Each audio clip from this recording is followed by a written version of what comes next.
Welcome back to another new video.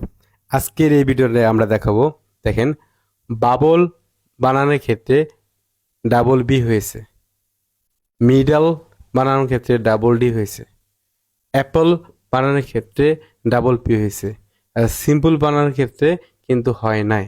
তো আজকের এই ভিডিওতে আমরা আলোচনা করব বানান কী কারণে ডাবল হয়, এছাড়াও আরও একটি গুরুত্বপূর্ণ বানান শেখাবো যা আপনার খুবই খুবই উপকারে আসবে। তো ভিডিওটি না টেনে সম্পূর্ণ মনোযোগ সহকারে দেখবেন, আর ভিডিওটি অবশ্যই শেয়ার করে রাখবেন। একটি অনুরোধ, ভিডিওটি শেয়ার করে রাখবেন যাতে পরবর্তীতে আপনি দেখতে পান এবং অন্যরাও দেখার সুযোগ পায়, যাতে এই বানানের গোপন রহস্যগুলো সবাই দেখার সুযোগ পায়। আপনাদের কাছে অনুরোধ, প্লিজ ভিডিওটি শেয়ার করবেন, শুধু দেখেন না, প্লিজ শেয়ার করেন ভিডিওটা। So let's get started. তো বাবল, মিডল, অ্যাপল, সিম্পল এইসব বানানোর ক্ষেত্রে এরকম হচ্ছে কেন? বাবলের ক্ষেত্রে দুইটা বি হয়েছে, মিডিলের ক্ষেত্রে দুইটা ডি হয়েছে, অ্যাপল বানানোর ক্ষেত্রে দুটো হয়েছে।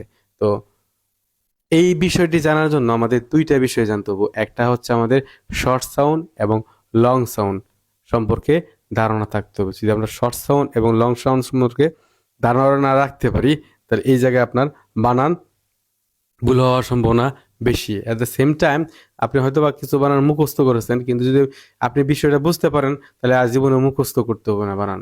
যদি আপনি বিষয়টা বুঝতে পারেন, বানান আপনার কখনো ভুল হবে না। আমি কথা দিচ্ছি, বানান ভুল হবে না।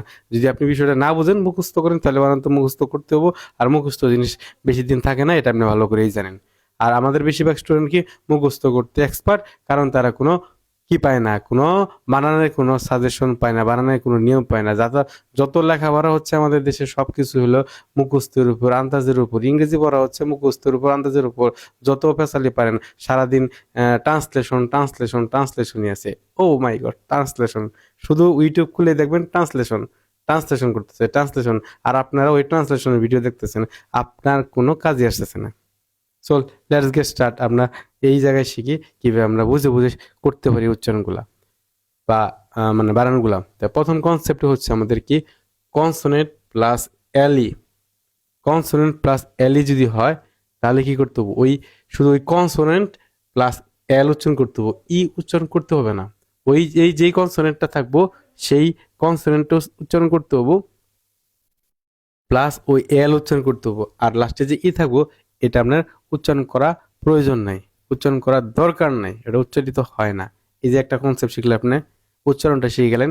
দেখেন যে পি এল ই, পি এল ই হয়ে গেছে কি পল। কি উচ্চারণ করছি আমরা? এই জায়গায় পিটা উচ্চারণ করছি আর এই জায়গায় এলটা উচ্চারণ করছি, ইটা উচ্চারণ করি নাই। তাহলে কি উচ্চারণ করলাম? P L. কিন্তু অতিরিক্ত আমাদের রয়ে গেল একটা ই।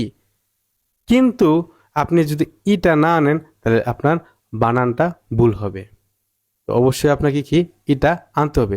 সহজ টেকনিক, কোনো শব্দের শেষে কনসোনেন্ট পরে যদি একটা এল যোগ করেন, কনসোনেন্ট পরে যদি এল যোগ করেন, তাহলে অবশ্যই তার সাথে একটা কি ই আনতে হবে। এটা একটা সিস্টেম, তাই এটা একটা প্যাটার্ন, এটা একটা প্যাটার্ন, একটা সিস্টেম আপনি মনে রাখতে হবে।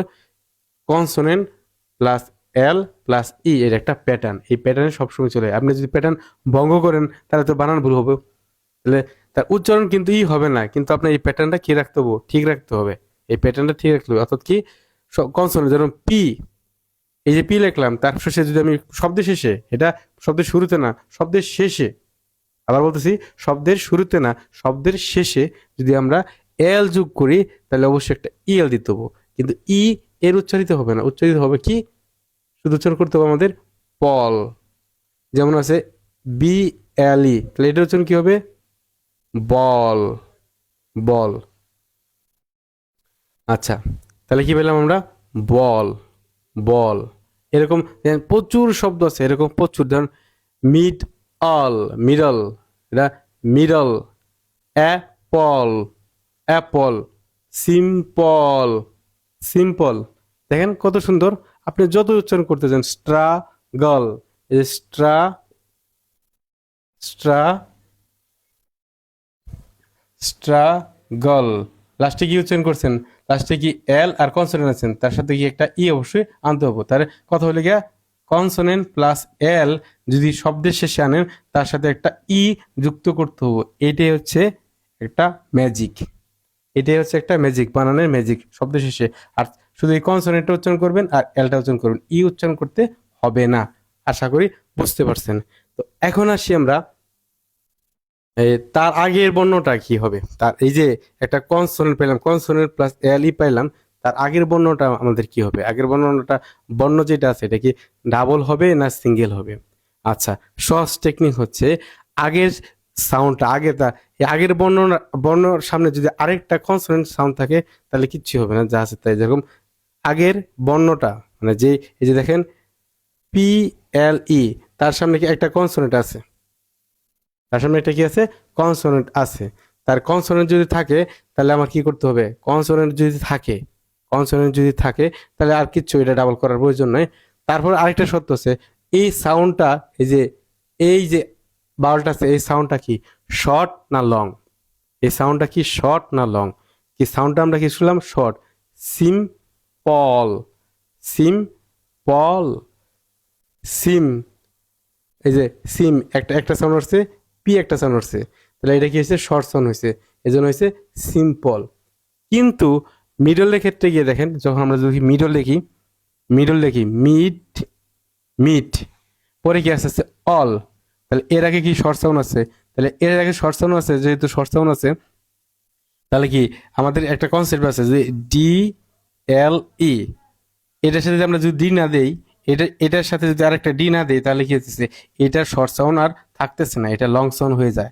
এটারে শর্ট সাউন্ড বজায় রাখার জন্য, এটাকে শর্ট সাউন্ড বজায় রাখার জন্য আমাদের কি করতে হবে? অবশ্যই এই ডাবল ডি রাখতে হবে, তাছাড়া কি শর্ট সাউন্ড থাকবে না। তখন আবার এটা হয়তো বা অনেকে বুঝতেছে না, আরেকটু ক্লিয়ার করি। দেখেন মিড, মিড যদি একটা দেই তাহলে কি হয়? দেখেন একটা যদি দেই মিড অল, মিডল, একটা যদি দেই তাহলে কি হয়? আমাদের নিয়ম হচ্ছে যে লাস্টে এলই থাকলে তাহলে তিনটা বর্ণ একসাথে দেবো। একটা নিয়ম হচ্ছে যদি লাস্টে শব্দের শেষে এলই থাকে তাহলে আমাদের তিনটা বর্ণ নিতে হয়, এলই থাকলে তিনটা বর্ণ নিতে হয়। এক, দুই, তিন, তাহলে এই নিলাম ডি এল। তাহলে এইটা যদি নেই এম আই, তাহলে দুইটা ভাগ হলো, এটা একটা সিলেবল, এটা একটা সিলেবল। এটা হয়ে গেছে ওপেন সিলেবল, এটা হয়েছে গা ক্লোজ সিলেবল। এখন দেখেন আমাদের উচ্চারণ ছিল মি, এটা কি শর্ট না লং? অবশ্যই ছিল কি শর্ট। আমাদের উচ্চারণটা কি ছিল? মি, তাহলে আই উচ্চারণ করি না। এখন যদি আমি এই জায়গায় যে এটা ওপেন সিলেবল, ওপেন সিলেবল দিলে এই আয়ের উচ্চারণ হয়ে যায় আই, কারণ ওপেন সিলেবলে আয়ের উচ্চারণ হয়ে যায় আয়। যারা ওপেন সিলেবল এবং ক্লোজ সিলেবল বোঝেন না তারা আমাদের আরেকটি ভিডিও আছে ওপেন সিলেবল এবং ক্লোজ সিলেবল, সেই জায়গায় ভিডিওটা দেখে নেন। তাহলে এটা উচ্চারণ হয়ে যেতেছে কি আই। তাহলে আমরা উচ্চারণ করছি কি মি, মি ই উচ্চারণ করছি, তাহলে এটা শর্ট। তাহলে এটা শর্ট রাখতে হলে এটা কি ক্লোজ সিলেবল বানাইতে হবে। তাহলে মি, এই যে জায়গায় একটা ডি আর এই জায়গায় একটা ডি অটোমেটিক এসে পড়ছে, হয়ে গেছে। এই জায়গায় দেখেন শর্ট সাউন্ডটা বজায় রাখার জন্য আর একটা ডি অতিরিক্ত আনতে হয়েছে। Middle, middle, middle, middle. আর যদি একটা ডি না দেয় তাহলে উচ্চারণ হয় মাইডল, কিন্তু এটা উচ্চারণ হচ্ছে মিডল। তাহলে এই জায়গায় একটা কনসোনেন্ট আনতে হবে আর এই জায়গায় একটা কনসোনেন্ট রাখতে হবে। তাহলে যেহেতু এই দুইটা সাউন্ড এক, মাঝখানে অন্য অতিরিক্ত কোনো সাউন্ড নাই, তাহলে এই যে এই জন্য ডাবল করতে হয়েছে। দেখেন সিম্পল বানানোর ক্ষেত্রে কি হয়েছে? সিম্পল, তাহলে আমরা যদি ভাগ করে দিই সিম্পলের ক্ষেত্রে ডাবল হলো না কি কারণে? এটা তো আপনার প্রশ্ন। তাহলে সিম্পলের ক্ষেত্রে ভাগ করে দিই, এই যে নিলাম সিম, আর এই যে এল ই আছে তার সাথে আমার অবশ্যই তিনটা বর্ণ লাগবো। তাহলে এই যে পি এল ই, এই যে একটা বর্ণ, দুইটা বর্ণ, তিনটা বর্ণ, তাহলে অতিরিক্ত আরেকটা সাউন্ড আছে। কিন্তু এই জায়গায় কিন্তু অতিরিক্ত সাউন্ড না, এই জন্য এই একটা সাউন্ড রেখে দুইটা করতে হয়েছে, ডাবল করতে হয়েছে। কিন্তু দুইটা সাউন্ড হলেও আমাদের উচ্চারণ করতে হবে কি একটা, কথা মনে রাখবেন, দুইটা সাউন্ড হলেও ডাবল হলেও উচ্চারণ করতে হবে কিন্তু একটি। এর জন্য এটা হয়েছে সিম্পল আর এটা হচ্ছে মিডল। এখন আসি অ্যাপল, এই বানানটা যে অ্যাপল ডাবল পি হচ্ছে কেউ ব্যাখ্যা করে নাই। তাহলে উচ্চারণ করতে হবে, সঠিক উচ্চারণ কি কিন্তু আপল না, উচ্চারণ হচ্ছে তাহলে যদি উচ্চারিত হয় এটা কি যদি উচ্চারিত হয় এটা শর্ট সাউন্ড, যদি উচ্চারিত হয় শর্ট, তাহলে আমার একটা পি, এই যে পি, দেন দুইটা পি না দিলে কিন্তু বানানটা হবো না, কারণ কি এই জায়গায় শর্ট রাখতে হবো। যদি একটা দেই তাহলে কি এই পল হয়ে যেতেছে। আমাদের উচ্চারণ এই পল না, আমাদের উচ্চারণ হচ্ছে অ্যাপল, তাই দুইটা দিতে হবো পি। ক্লোজ সিলেবল বানাইতে হবো, এটার ক্লোজ সিলেবল বানাইতে হবো, এই পি এল ই। কারণ নিয়ম হচ্ছে না, কারণ হচ্ছে এল ই শব্দের শেষে এল ই থাকলে অবশ্যই এটার সাথে একটা কনসোনেন্ট লাগবে, এটা মিলে একটা সিলেবল আর এটা একটা সিলেবল। এই দুই সিলেবল কি রাখতে হবে, ঠিক রাখতে হবে। যদি একটা কম হয় তাহলে এটার সাউন্ড হয়ে যাবে লং। কিন্তু আমরা যখন বলছি অ্যাপল, এত শর্ট সাউন্ড, লং সাউন্ড না। এ হচ্ছে গিয়া শর্ট সাউন্ড, লং সাউন্ড না। তাহলে শর্ট সাউন্ড কিভাবে হয়, যদি ক্লোজ সিলেবল হয়, ক্লোজ সিলেবল যদি হয় যে এরপরে যে পি থাকে এই সিলেবল ক্লোজ হয়ে গেছে, ক্লোজ সিলেবল হলে আমাদের উচ্চারণ হয় কি শর্ট, আর ওপেন সিলেবলে উচ্চারণ হয় কি লং।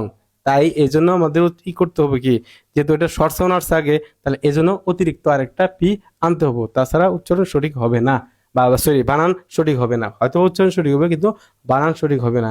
তো বাবল, ধরুন আরেকটা শব্দ দিই স্ট্রাগল, স্ট্রা, আ আ আ আ আ উচ্চারণ করছি, পরে গ, এনে তো একটা সাউন্ডে আসছে, নতুন কোনো সাউন্ড আসে না, তিনটা আসে নাই, তাহলে গ, জি, জি এল ই, স্ট্রাগল। এরকম যদি আপনার কনসেপ্টটা ক্লিয়ার রাখতে পারেন তাহলে বানান সঠিক হতে বাধ্য।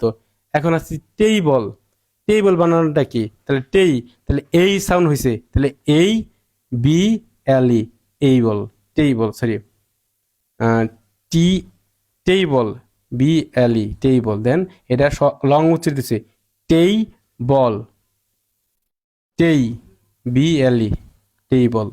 তো বানান শিখতে গেলে অবশ্যই আপনাকে শর্ট বয়েল এবং লং বয়েল সম্পর্কে ভালো ধারণা রাখতে হবে, তাছাড়া আপনার পক্ষে সম্ভব না। আপনি যতই চাপাচাপি করেন, শর্ট বয়েল লং বয়েল সম্পর্কে আপনার ভালো ধারণা থাকতে হবে। আর ম্যাক্সিমাম স্টুডেন্টের শর্ট বয়েল লং বয়েল সম্পর্কে ধারণা নয়। আমাদের দেশের প্রায় আমি বলতে পারি 90% স্টুডেন্ট শর্ট বয়েল লং বয়েলকে জানে না। আমি চ্যালেঞ্জ করি, আমি একটা ভিডিও তৈরি করব, দেখবেন ছাত্রদের জিজ্ঞেস করবো শর্ট বয়েল লং বয়েল কি চিনো, প্রায় 90% স্টুডেন্ট বলবো শর্ট বয়েল লং বয়েল চিনি না। তাহলে তার বানান ডাক কিভাবে ইমপ্রুভড হবে। আর প্রত্যেকটা স্টুডেন্ট সাফার করে বানান নিয়ে, ইংরেজি বানান নিয়ে, এটা আপনি স্বীকার করেন আমি নাই করেন, আপনি যত শিক্ষিত হন আপনি বানান নিয়ে সাফার করেন, আপনি যতই বলেন। অনেকে বলতে পারেন, কমেন্ট করবে, ও এত থ্যাট মেরে কথা বলতেছে কিনা, যেটা সত্য এটাই বললাম। আপনার কাছে থ্যাট মনে হতে পারে বা আপনার কাছে অনেক কটূক্তি মনে হতে পারে, আর আমি কটূক্তি করছি না, যেটা সত্য যেটা বাস্তব এটাই বললাম। ওকে, ধন্যবাদ সকলকে ভিডিওটি দেখার জন্য। যদি ভিডিওটি ভালো লেগে থাকে অবশ্যই শেয়ার করতে ভুলবেন না। আবার অনুরোধ করতেছি অবশ্যই ভিডিওটা শেয়ার করবেন।